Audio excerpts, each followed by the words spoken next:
From translation, NKJV New King James Version, this 159th day of the year, today we are reading passages, Job 24-28, Job chapter 24, verses 1 to 25. Why does the Almighty not set times for judgment? Why must those who know him look in vain for such days? There are those who move boundary stones, they pasture flocks they have stolen. They drive away the orphan's donkey and take the widow's ox in pledge. They thrust the fatherless from the breast and take from the poor what they must pledge.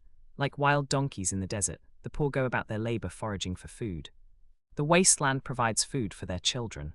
They gather fodder in the fields and glean in the vineyards of the wicked. Lacking clothes, they spend the night naked. They have no cover from the cold. They are drenched by mountain rains and hug the rocks for lack of shelter. The fatherless is snatched from the breast. The infant of the poor is seized for a debt. Lacking clothes, they go about naked. They carry the sheaves but still go hungry. They crush olives among the terraces. They tread the winepresses yet suffer thirst. The groan of the dying rises from the city, and the souls of the wounded cry out for help. But God charges no one with wrongdoing. There are those who rebel against the light, not knowing its ways or staying in its paths. The murderer rises at dawn to kill the poor and needy, and at night is like a thief. The eye of the adulterer watches for dusk.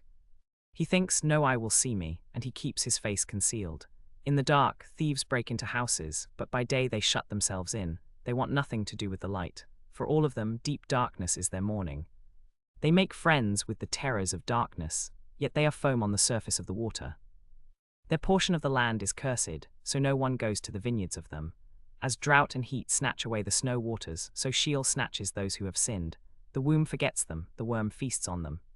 The wicked are no longer remembered, but wickedness will be broken like a tree. They prey on the barren childless woman, and the widow they do not support. But God prolongs the life of the mighty by his power. They rise up in their might. He lets them rest in a feeling of security, but his eyes are upon their ways. For a little while they are exalted, and then they are gone. They are brought low and gathered up like all others. They are cut off like heads of grain. If this is not so, who can prove me false and show that my words are worthless? Job chapter 25, verses 1 to 6. Then Bildad the Shuhite replied, Dominion and awe belong to God. He establishes order in the heights of heaven. Can his forces be numbered? On whom does his light not rise? How then can a mortal be righteous before God? How can one born of woman be pure? If even the moon is not bright and the stars are not pure in his eyes, how much less a mortal, who is but a maggot, a human being who is only a worm? Job chapter 26, verses 1 to 14. Then Job replied, How you have helped the powerless, how you have saved the arm without strength, how you have advised the one without counsel, and you have plentifully declared sound knowledge. To whom have you uttered words, whose spirit came from you? The dead tremble beneath the waters and those who dwell in them. Sheol is naked before God, and Abaddon has no covering.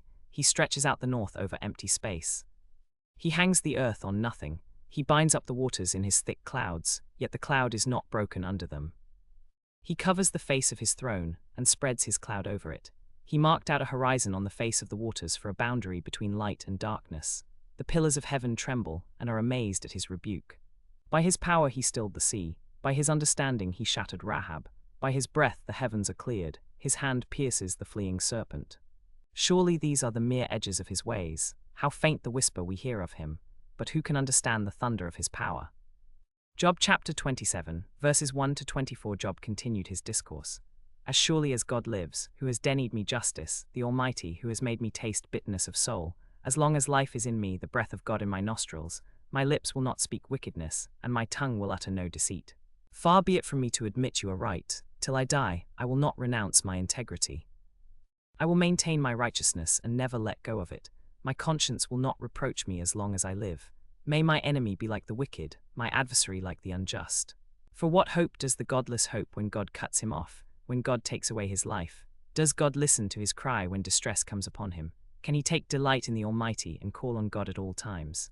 Will he always find pleasure in God and call on God in his distress? I will teach you about the power of God. The ways of the Almighty I will not conceal. All of you have seen this. Why then do you speak futilely?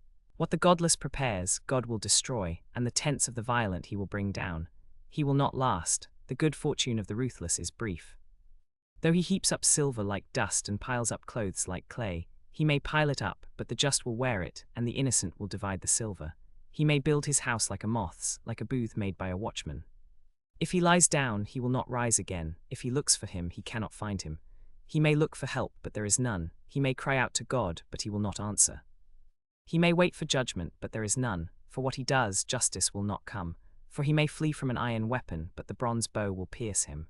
Or he may be sure the arrow is aimed at him, and suddenly he is pierced. Or the arrow may come from above and pierce him. He may be wounded suddenly, beyond healing.